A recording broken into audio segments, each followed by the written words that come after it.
तो बस मैं एक शेर से आपको बुलाना चाहूँगी सर। वो एक ख्याल काश के लफ्ज़ों में ढल सके, वो एक ख्याल काश के लफ्ज़ों में ढल सके, संजीदगी की फ़िक्र का हासिल कहें जिसे। सदर मोहतरम प्रोफेसर शारिब रुदौलवी साहब।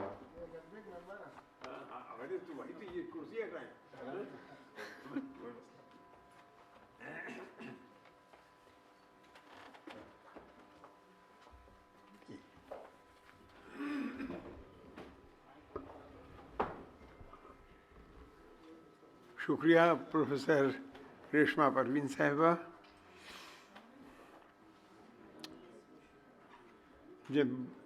जनाब मोहम्मद अहमद अदीब साहब, देवकी नंदन शांत जी, ज्योति सिन्हा किरण जी, सईद मेहदी साहब, डॉक्टर उमैर मंजर साहब, नसीम नेखत साहिबा, राज साहब और तमाम ख़वातीन हज़रात, नूर के चाहने वाले और नूर की रोशनी में चलने वाले हज़रात, कृष्ण बिहारी नूर के बारे में बहुत अच्छी बड़ी कारामद बड़ी मालूम अफ़ज़ा बातें आज के इस सेशन में हुई और बहुत अच्छा लगा। नूर उन शायरों में हैं जिन्होंने लखनऊ में ज़हनी तरबियत पाई, लखनऊ में पैदा हुए, लखनऊ की ज़बान और लखनऊ की जो शेरी रवायत है उसके अमीन बने। सबसे बड़ी बात यह है कि मैं जो बात कहने जा रहा हूँ ज्योति जी, वो ज़रा से आप तवज्जो दीजिएगा कि कृष्ण बिहारी नूर लखनऊ की जो क्लासिकी शायरी की रवायत है उस शायरी के अमीन भी हैं और अपनी जदीद शायरी के मूजिद भी हैं। सबसे बड़ी बात यह है कि उन्होंने लखनऊ की शायरी और लखनऊ स्कूल की शायरी और जदीद शायरी के दरमियान एक नया रास्ता निकाला अपनी बात कहने का, अपनी गुफ्तगू करने का। हालांकि ये अभी ज़िक्र आया कि वो फजल नकवी साहब के शागिर्द थे। फजल नकवी साहब बहुत माहिर शायर, लखनऊ के बड़े आलिम और बड़े माविन और बड़ी मदद करने वाले शुअरा में थे। उनकी तरबियत थी, लेकिन उनकी तरबियत के बावजूद, और एक बात मैं और यहाँ के ऊपर कह दूँ कि नूर साहब का ज़माना शायरी का, और ख़ास तौर पर अगर आप 1950 से और 1960-65 तक की शायरी को देखें, लखनऊ के ज़माने को देखिए, तो लखनऊ की फ़ज़ा शायरों से छलक रही थी और ऐसे बड़े बड़े शायर सालिक लखनवी और माहिर लखनवी से लेके और नए शुअरा तक जो थे वो मौजूद थे। उसमें नूर साहब के लिए कोई जगह बनाना एक बहुत बड़ा काम था। देखिए, ऐसे शायरों में जब शायर कम हों या शायरों में हम एक ऐसे हों जो नुमाइंदगी कर सकें, ऐसा नहीं था। हर एक अपनी जगह बड़ा माहिर शायर है।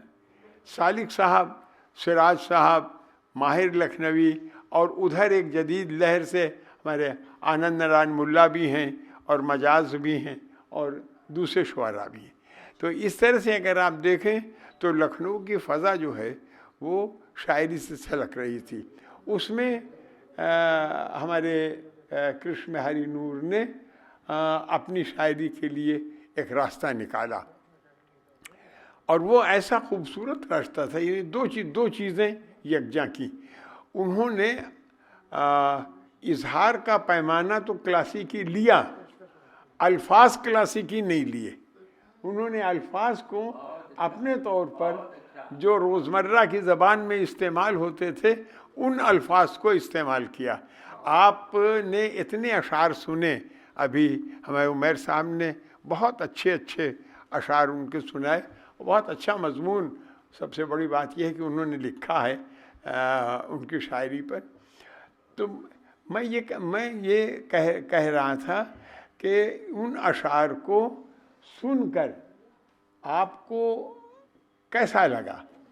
आपको ऐसा लगा कि जैसे कोई हमसे बात कर रहा है या कोई हमारी दिल की बात कह रहा है, हमको बता रहा है, सुना रहा है।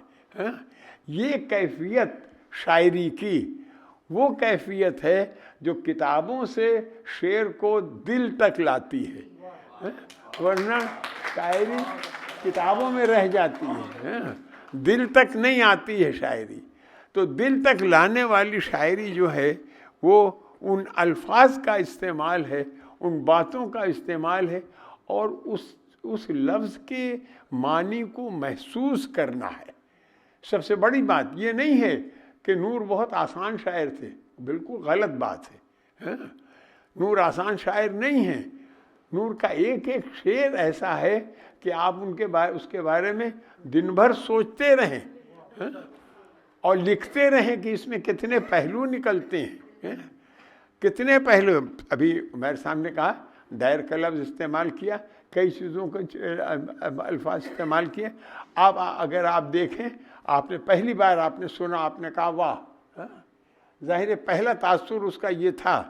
लेकिन दूसरा तासुर उसका वो होता है जब हम कहते हैं क्या गज़ब का शेर है। शेर ये दूसरा तासुर ये कि जब हम उसके मानी की गहराई में उतरते हैं तब हमें पता चलता है। कुएं में पानी तो है, ठंडा है या नहीं, वो उसकी गहराई में उतरने के बाद मालूम होगा। तो जनाब ये जो शायरी है, नूर की शायरी, वो चाहती है कि आप उसको सिर्फ, ठीक है मुशायरे में आप सुन रहे हैं, मुशायरे में लोग सुनने के लिए वाह वाह करने के लिए आते हैं, लेकिन बाद में सोचिए भी शेर को।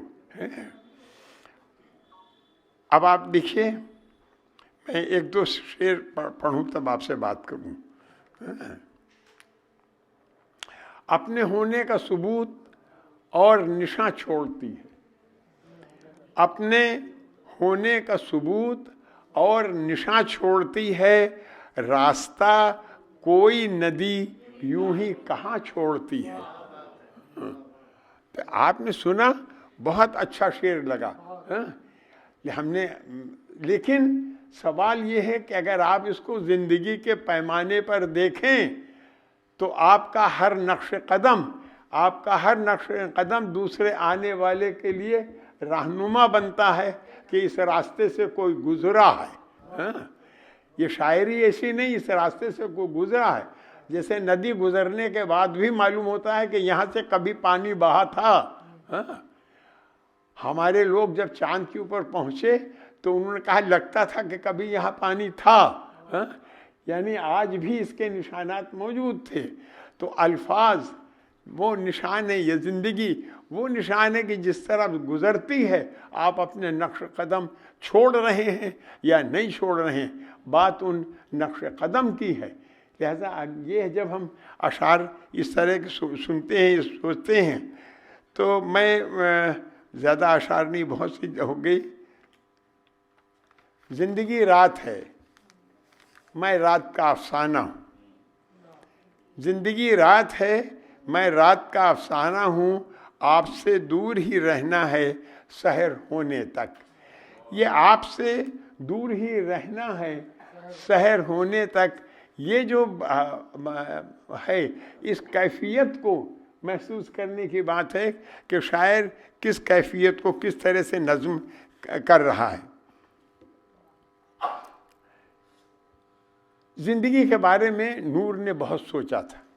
आपने यहाँ कई बार ये बात आई और बात कही गई कि पहली बात ये कि जो मोहब्बत और दोस्ती बुनियादी चीज़ थी उनके सामने, मज़हब और बाद में आता है।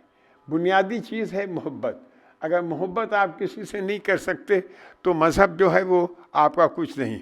अगर आप उन चीज़ों को मदद नहीं कर सकते तो मज़हब कुछ नहीं।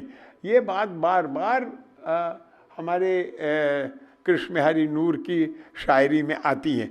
मैं सिर्फ 2 शेर आपके सामने पढ़ूंगा।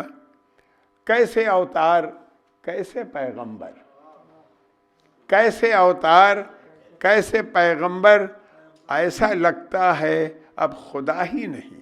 हा? ये आपको देखना पड़े। आज आपका ज़माना भी ऐसा ही है कि आप ये शेर पढ़ें तो आप इसको महसूस करें कि जैसे ये शेर आज कहा गया है, आज के हालात पर कहा गया है। एक बड़ा शायर एक दिन के लिए शेर नहीं कहता, बड़ा शायर कहता है सारे ज़माने के लिए। और ये शेर हमेशा जब कभी दुनिया के ऊपर मुसीबत और परेशानी आएगी और वो शिकायत करना होगा उसको अपने अल्लाह से, अपने पैगंबर से और अपने ईश्वर से, तो वो यही कहेगा कि कैसे अवतार कैसे पैगंबर, ऐसा लगता है अब खुदा ही नहीं, अपनी रचनाओं में वो जिंदा है।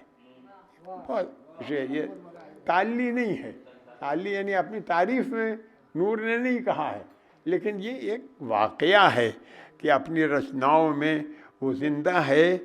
नूर संसार से गया ही ये जो कैफियत है जो मैंने आपसे अभी कही कि हमें लगता है कि हम शेर नहीं सुन रहे हैं, बात कर रहे हैं, और जो बात कर रहा है वो हमारे दिल की बात कर रहा है। तो जैसे जैसे आप नूर को पढ़ें, मैं समझता हूँ कि उनके 5 मजमूए शाया हुए, उन 5 मजमूओं में से 1-2 को दोहराने की ज़रूरत है, ताकि हम याद दिलाएं कि लोग नूर को आज भी पढ़ सकें। और उनके हिंदी में भी हैं और उसको मेरा ख्याल है कि बाद देवनागरी स्क्रिप्ट के साथ उर्दू में उनको छपना चाहिए और छापने के बाद वो दिए जाने चाहिए। तो बहुत से अशार उनके पढ़े जा चुके हैं और उनको दोहराने की ज़रूरत नहीं है। लेकिन सबसे बड़ी बात यही है कि नूर की शायरी को हम आज इसीलिए याद करते हैं कि हमें आज वो अपने दिल की शायरी, अपनी सोच की शायरी और अपनी ज़िंदगी की शायरी लगती है। बहुत बहुत शुक्रिया ज्योति जी, मुबारक हो आपको और उन तमाम लोगों को जिनको ये फ़ख्र हासिल है कि वो नूर के शागिर्द हैं, उन सबको मैं मुबारकबाद देता हूँ। बहुत बहुत शुक्रिया।